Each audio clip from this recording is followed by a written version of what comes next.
They quickly snap out of their daze. Sally looked a little uncomfortable, so I quickly asked both of them, "Why did you guys go back and never visit us?" Kevin blushed red and said, because my dad wanted to train me fast so that I could be a warrior in our pack. Sal included. Kevin and Sally were also a part of the Silver Angel pack, as was I. I was shocked and said, "What? You're a warrior?" He looked at me like I was an idiot and said, "Duh, I just said it." "Why?" I blushed and said, "'Cause I'm a warrior too." Now it was Kevin and Sally's turn to say, "What?" "You too, Lilian." "Too?" I nodded sheepishly and suddenly remembered, "Hannah, what time is it?" She quickly looked at her watch and screamed, "At him one. On more hour, till hell he comes." Kevin growled and I chuckled.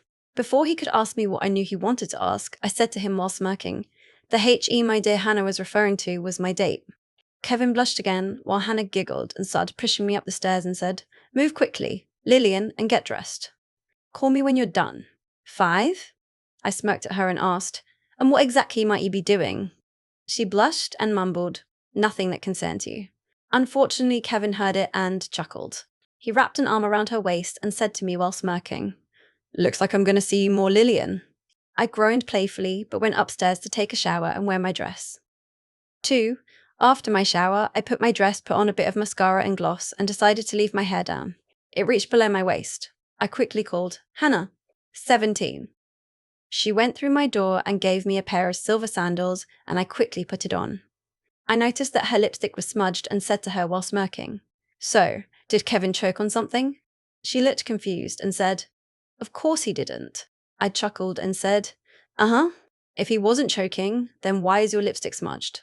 She blushed red and said really quickly, "I didn't make out with him, if that's what you're thinking." I chuckled and said sarcastically, "Sure you didn't." After that, I grabbed my silver clutch and went downstairs just when the doorbell went off. 13. Kevin opened the door and I went slowly down the stairs. When I reached the bottom of the stairs, Abbott's jaw dropped. Not literally. I smirked at the sight of him. I quickly took a look at what he was wearing. He was wearing a long-sleeve shirt, sleeves rolled just below his elbows, the top button collar opened. He wore a pair of black jeans and black Converse. Damn, I have to admit, he looked hot. 13. He took out his hand and led me to his Ferrari. He opened my door and closed it just when I went in. He went in the car after that and took my hand and kissed my knuckles and said to me, "You look beautiful, my sweet Lilian." 65. I blushed when he said, and quickly looked away. Abbott put his finger under my chin and said, "Don't hide from me, Lilian." I just nodded and blushed even more. He chuckled and started the car. He asked, "You ready to go?" I just shrugged and said, "I guess." 8. Chapter 18. Kevin's POV. I can't believe it. It's little Lily. Well, she's not so little now. I haven't seen her since we were 12-1-12. Flashback. "I'm gonna get you, Lilian," I said playfully. We were playing tag in the woods. Me, Sal, and Lilian were bored at her house, so we decided to play tag. I was running away from Lilian, but she tagged me, so now I'm chasing her too. "You can't get me, you big ape," she said playfully. I growled playfully at her and she squealed. She ran in the woods with Sal and I followed her. "You can run, but you can't hide." I ran, and then I caught Lilian, and we both fell and rolled out of the bush. Sal was laughing hysterically at us because we had leaves and twigs in our hair and clothes. I bet we looked like bush monsters. 1, 2, not 4. Then Sal stopped laughing and said, "Whoa." I looked up at her and saw admiration in her eyes. I was confused. "What? Do you admire looking at us like this?"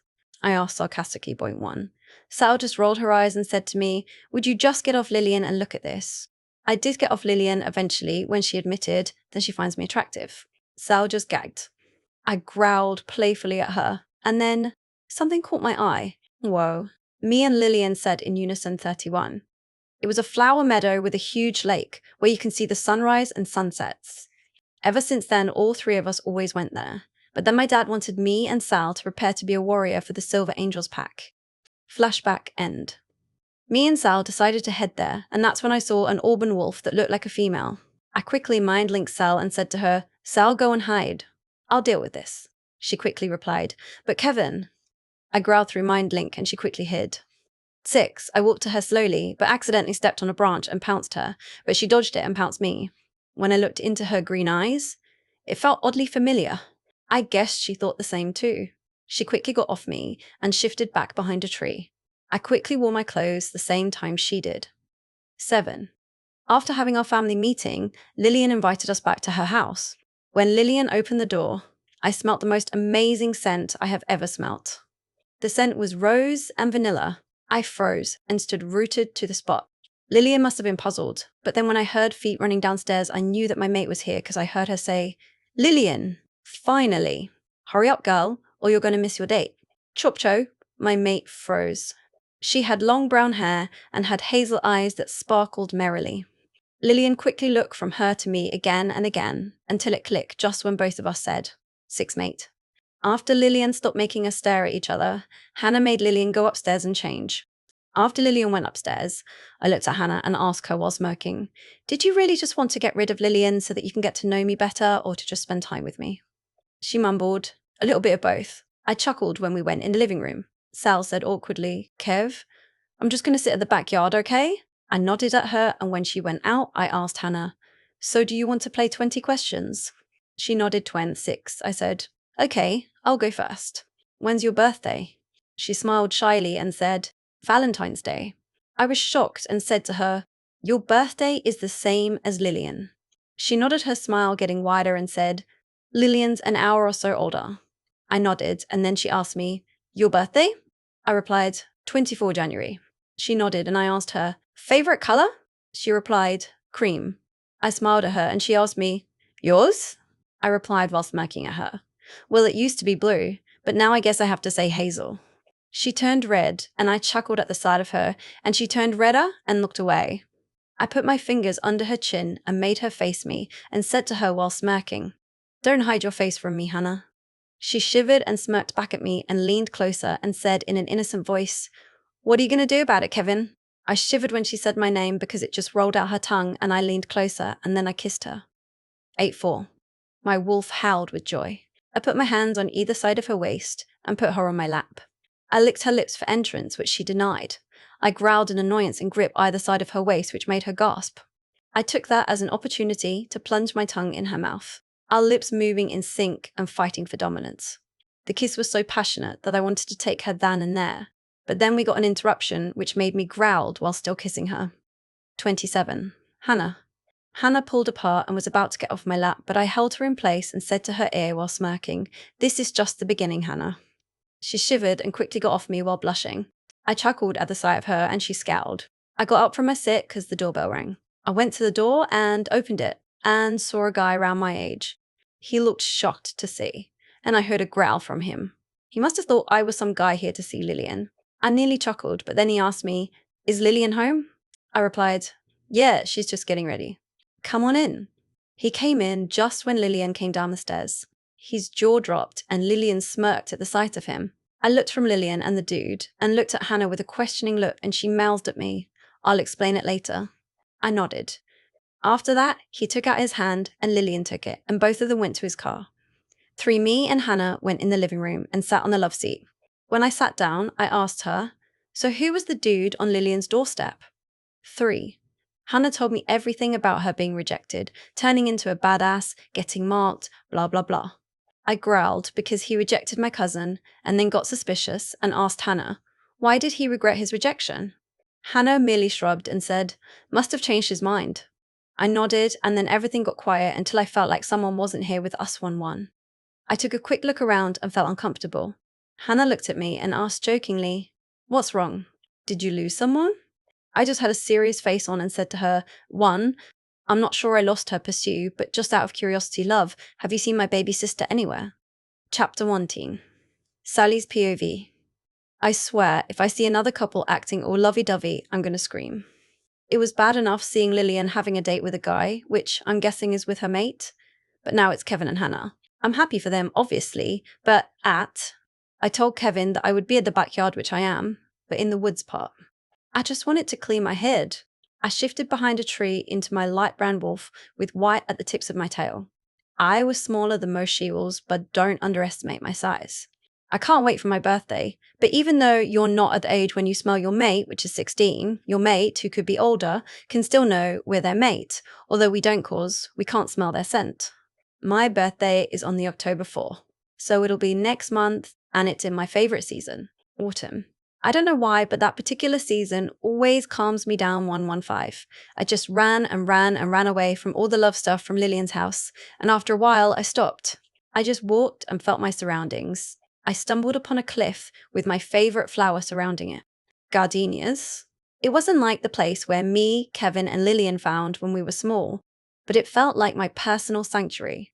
I just put my wolf head on my paws and whimpered and sighed sadly, wondering if I'll ever meet my mate 110. Then I felt like someone was staring at me. This feeling sent shivers down my spine, and my wolf kept acting up. I just stood up and decided to leave and return here tomorrow because this place is so peaceful. I only took 2 steps when a wolf appeared before me. He was large, but not large as an alpha or beta. He looked like a delta or something. I'm not sure. I was too exhausted to fight, so I just lowered my head in submission, only to be pinned to the ground by him. The look in his eyes was creeping me out because they were filled with joy, and I had no idea in hell White 50. I flipped us over, which made him shock, since I was such a small wolf and looked like I never trained. I smirked at him and got off him and was about to walk away when he pounced on me, demanding I respect him. I just sighed and subsided. He got off me and shifted behind a tree to want to. He looked hot with a capital H. He was absolutely fabulous. Yes, I'm a directioner. He had an 8-pack, which was also my weakness. He must have caught me checking him out, because what he said next made me blush. Like what you see, sweetheart? 64. I blushed even more when he said, shift. I put my head on the ground, covered my eyes with my paws, and shook my head. He chuckled, and I took my right paw off to see what he was doing.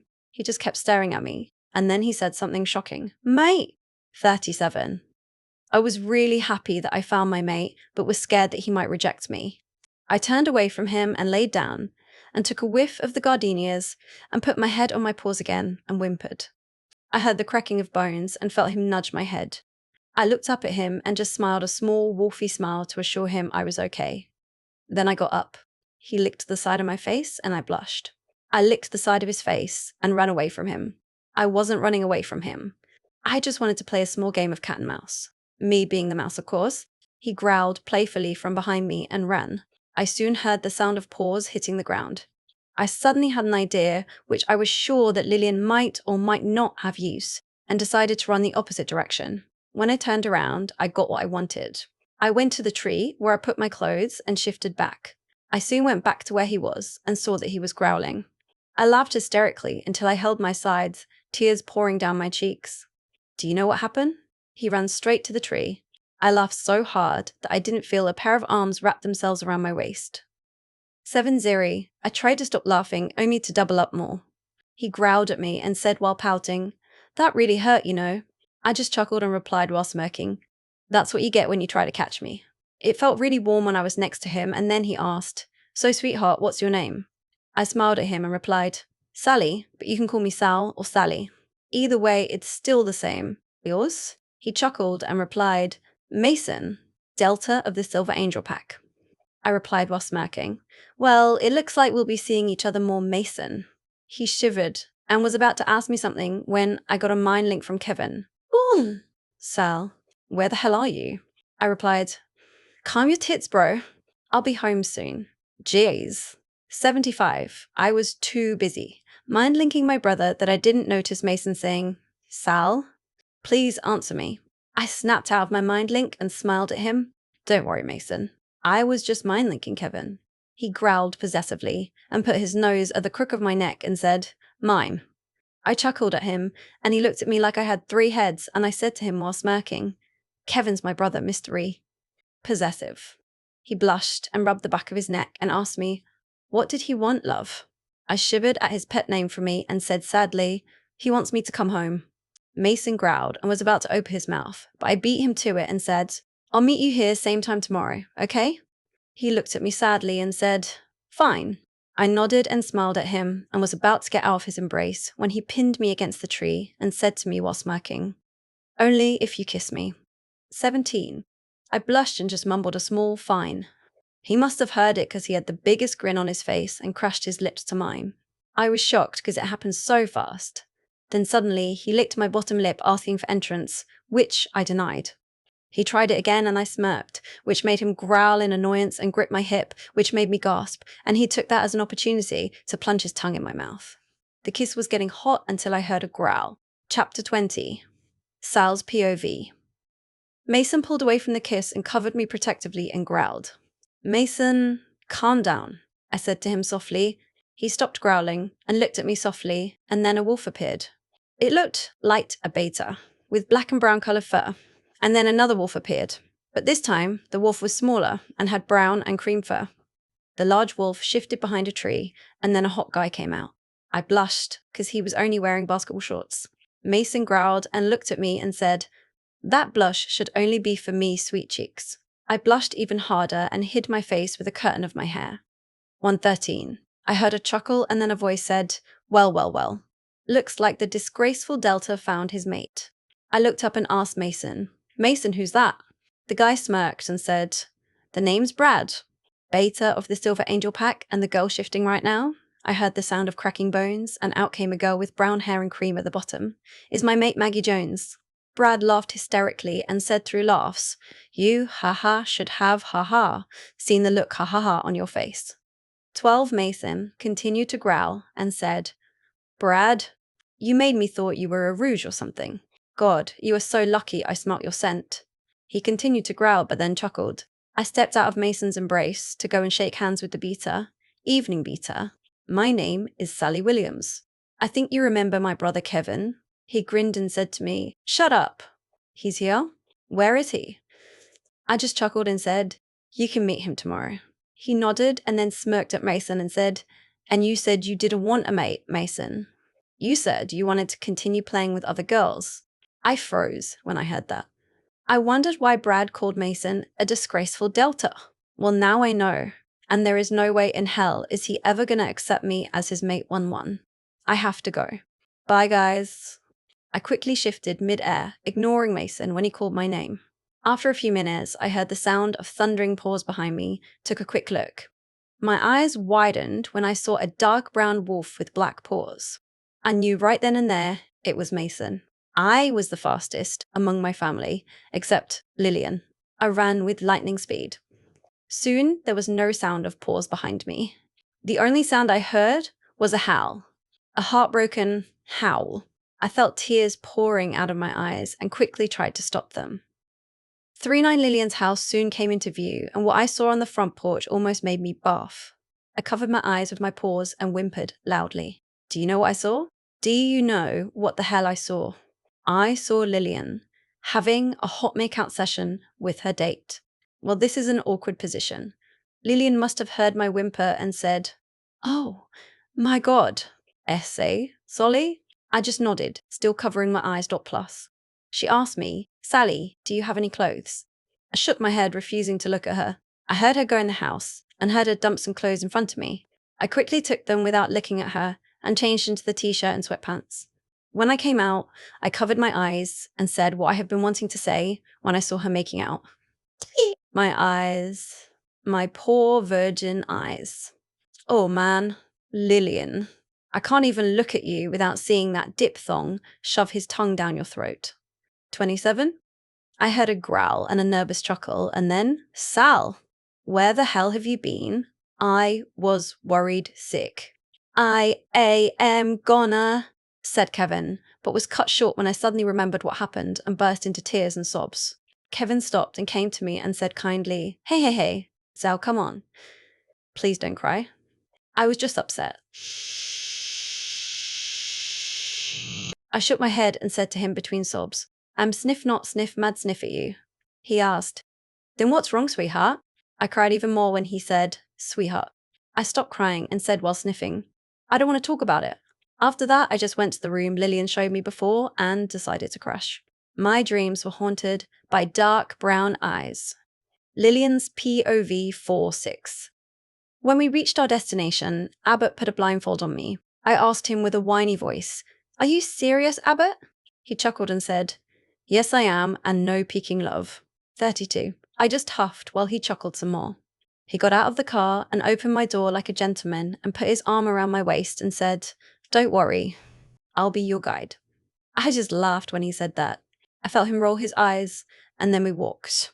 I smelt trees and lakes. I knew we were in the woods. We were walking for what must be about 15 minutes. If I had worn heels, I would have gone insane.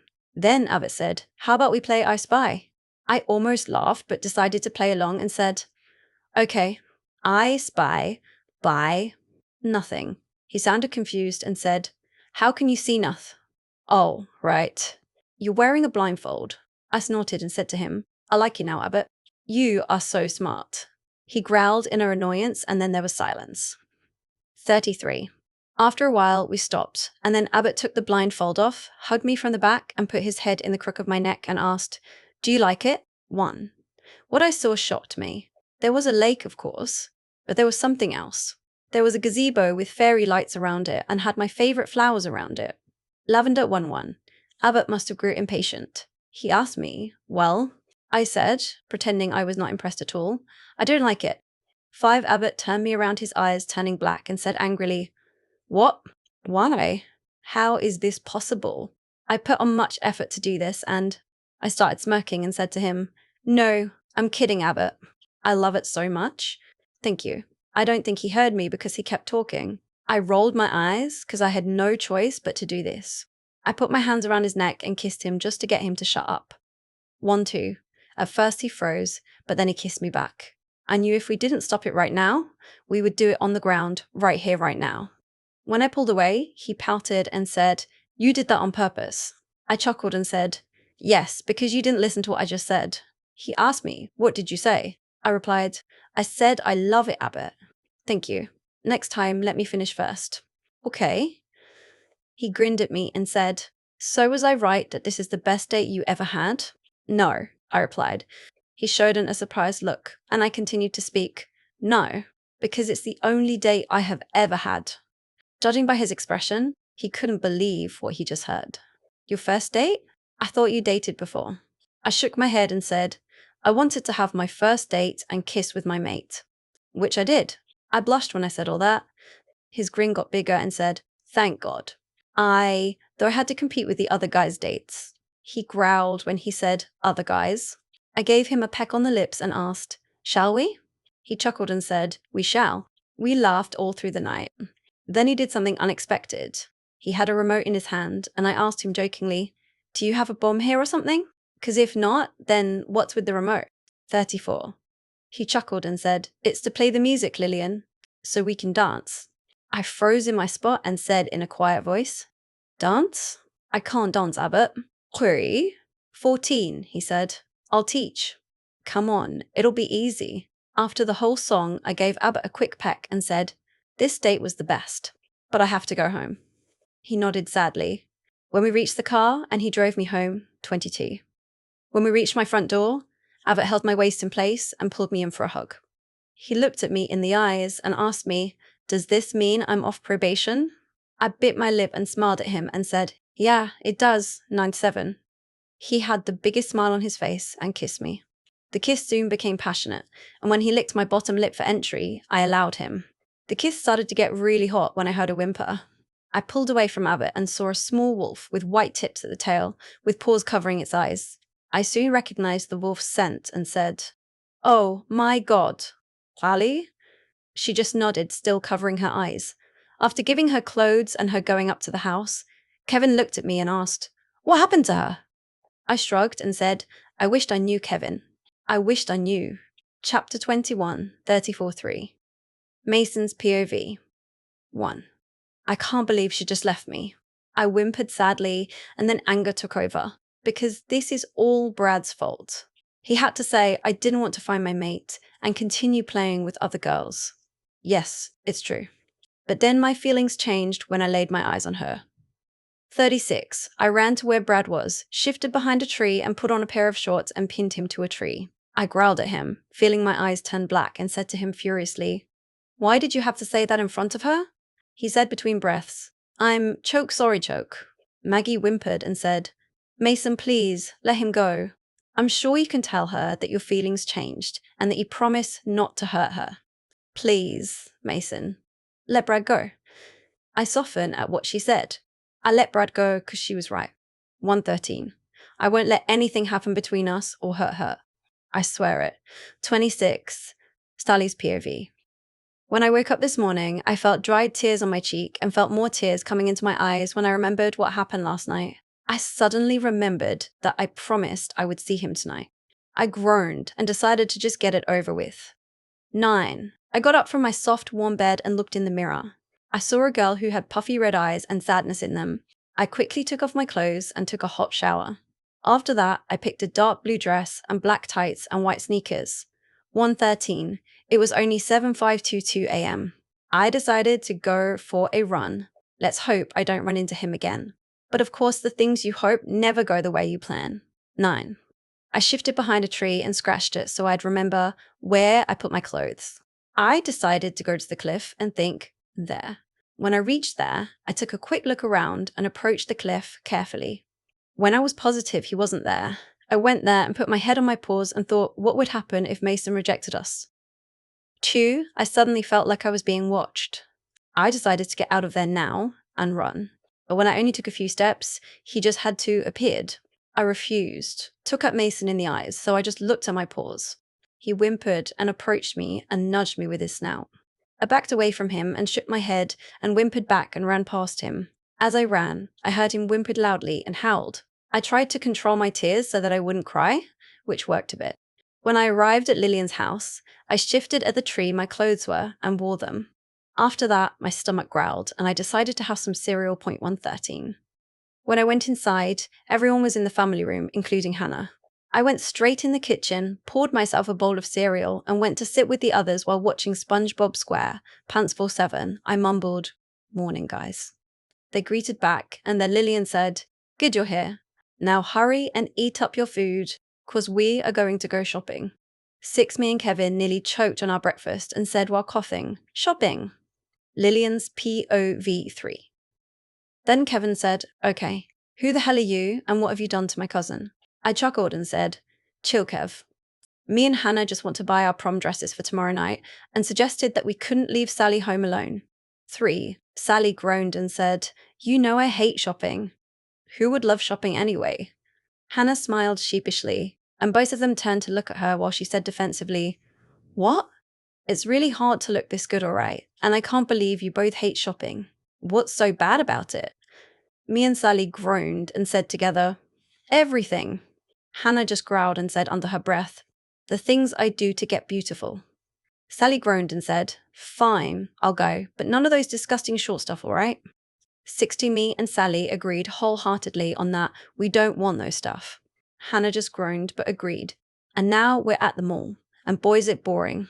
I groaned and said, "Can we please just buy a dress and go to the food court, Hannah?" She turned sharply at me and said, "What? Lili, Anne, Rod." Rig usez, if you say that again, I'll knock your head. I just raised my hands in surrender and gave Sally an I-tried look and shrugged. After 4 more stores, me and Sally hoped that this last store will be where our dresses might be. And guess what? They were. I did a silent, happy dance in my head and said ecstatically, "Finally!" The first dress we found was for Hannah.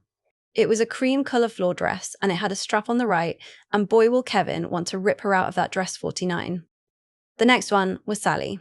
Since she was a redhead, we decided a black and red dress that was strapless, mid-thigh, had a sweetheart line coloured in red, and the rest of the dress was black and flared out at the bottom. 22. My one was, of course, my favourite. Mine was a purple-black dress, strapless, had a small bow that was on my left waist, was tight at the top, flared at the bottom and mid-thigh. Hannah didn't need shoes, because she already has a perfect pair at home. Mind you, she always says that about every shoe. 6. After we ate at the food court, we decided to head home, and then I announced, "Guys, we better change into something more suitable, because we're going to be having a new member." They all turned to look at me and asked a lot of questions, so I explained to Kevin, Hannah and Sally how I found the Rouge 111. All of them quickly changed, while I just sat there not bothering, and then all of them came down fresh and raring to go. We all drove there, just in time to see the alpha announcing to the pack that we were having a new member and blah blah blah. Do you, Maggie Jones, accept to respect, honor, and help your pack members of the Silver Angel Pack? When he said that, I snapped out of my daze and got excited, and when she said, I do, I nearly squealed on 7. Then the alpha announced, all right now, why don't you lot go have fun while us adults eat somewhere else? All of us chuckled and went to the teenage area. After an hour or more, I have no idea. I was just sitting and being alone, listening to a song. Then Hannah arrived and said, hey Lilian, this song is so your personality. Come on, let's dance. I was about to protest, but what the heck? I grabbed Hannah's wrist and pulled her to the dance floor and danced all night or until the whole song ended. I didn't see where Sally was and thought maybe she was getting refreshed somewhere. So we stayed up all night and jumped around. I didn't really drink because I despise it. After the party, we all went back to my place and crashed until midday. Chapter 22. Sal's POV. The smell of alcohol reeks and I should know. I mean, come on, being a werewolf is cool, but our enhanced sense of smell sometimes takes over the top. I decided to get away from this so-called teenage party and decided to get some fresh air. Air that doesn't reek, obviously. I decided to walk to the cliff, and when I got there, I gasped. Why, you ask? Because he was there. I was about to walk away when I felt someone grab my waist and pinned me against a tree. I didn't even need to know who the hell it was. Why? Because the shocks going through my body says it all. I just looked at my shoes, refusing to see his face. But of course, he grabbed my chin and pulled it up so that I had no choice but to look at him. When I looked in his eyes, they were filled with sadness and pain. My hand suddenly got a mind of its own, because I started to go up and cup his cheek. 21, he leaned on it and smiled and said, I'm sorry. I just shrugged and said, it's okay, Mason. He shivered when I said his name, and I smirked and said, are you sure you're a werewolf? Because if you are, then why did you shivered? He growled playfully and put his nose to the crick of my neck to inhale my scent. He mumbled, I missed you, Sal. I suddenly remembered what happened yesterday night, and I stepped out of his embrace and just looked away from him and walked near the cliff and sat with the flowers. He whimpered and said, Sal, please. Let me explain. I just looked over my shoulder and nodded mutely. He walked over and sat next to me. I scooted so that we had a bit of distance between us. He looked sad, but said, what Brad said was true. I didn't want to find my mate, and yes, I liked playing with other girls, but he stopped so that I could take it all in and sighed and continued. All that changed after I met you, Sal. The moment I saw you here and heard you whimper, I just wanted to hold you in my arms, whisper soothing words to calm you down and comfort you. He laughed and said, I never thought that I would accept my mate. When I remembered I had a mate out there, I was horrified because I knew I had to give up my ways. 13. I felt tears falling from my eyes and tried to hide behind my curtain of hair, but then a breeze came and pushed my hair out of my face. I knew he could see the tears falling and came closer and put me in on his lap and drew circles on my back with his thumb while I put my head on his shoulder. Might as well make the moment last. 2. I wanted to reject my mate the moment I laid eyes on her, but I couldn't do it. He said to me. I said to him softly, just do it, Mason. It'll save me the heartbreak. He kissed my temple and whispered a small sorry and said to me the words that gave me a shock. 37. I, Mason Blake, accept Sally Williams as my mate. I raised my head off his shoulder and said, what? The corner of his lip started to rise, and he asked me, what? Did you really think I would reject you, Sal? I nodded stiffly, and he said, I would never reject you, Sal. I care about you too much to make you go through that. He cut my cheek and asked me softly and hopefully, will you accept me as your mate, Sal? 59. I got up from his lap and walked away from him and looked over my shoulder. For I, Sally Williams, accept Mason Black as my mate. His smile got even bigger, which made me smirk, and then I ran. I heard him growl and said, mine. I yelled at him, prove it, and he did. He quickly caught up with me and pinned me against a tree and held me tightly. I'll show you you're mine. Prepare to eat your words. I was about to ask what he was going to do, but by then he already crashed his lips to mine hungrily. It has been so long since we last kissed, even though we just kissed yesterday. I missed it. He pulled away from the kiss to give us a breather, but he continued to kiss my jawline to my neck. 7. Soon he found the spot where his mark would be, and I moaned. I said while to him while taking breaths, just mark me already, Mason. He grinned and kissed my neck again and synced his canines to my neck. At first it hurt, but then all I felt was pleasure. Then he licked my mark so that the blood will stop coming out. 55. Then he put his forehead on mine and said, I told you you're mine, and you are now and forever. 2. I smiled and said, as you are mine, Mason, forever. 7. After that, I said to him sadly, I should go. He growled and said, we're telling your family you found your mate already. I nodded and said, come by Lilian's house tomorrow and we'll tell them together. He grinned and said, okay, and by the way, did you hear that there is a prom tomorrow? I knew there was, but decided not to tell him that. So I just shook my head and said, no, I didn't. Why do you ask? 8. He rubbed his neck awkwardly and blushed, and I asked him, are you blushing, Mason? He turned even redder while I chuckled and said, ah, you look so cute when you're blushing. He blushed even more, and then I asked him, so why did you ask me about the prom? 2. He looked at me in the eyes and said 9 words that shocked me 1,038. Would you like to go to prom with me? 56. I just held a blank face and said, no, I wouldn't like it. He whimpered and said, why? Please, Sal, please. I promise I cut him off and grinned at him and said, I would absolutely love it. 1:22. He looked shocked, but then he grinned at me and crashed his lips to mine. I pulled away and said, meet me tomorrow at Lilian's house, okay? 2. He nodded. I said to him, I really better go, Mason. Kevin might be looking for me. He looked at me sadly and I said to him, we'll see each other tomorrow and at prom. He smiled and let me go. I gave a final peck on the cheek and he pouted. Why not on the lips? I rolled my eyes at him. You had enough for one night. He growled while I just walked away from him. If I could be the luckiest girl in the world, I am right now, because I have the best mate ever. I took a look behind me and saw him still looking at me, and I waved. He waved back 1. After that, I just went to find Lilian and the others, and then went home and had pleasant dreams of Mason. Chapter 23.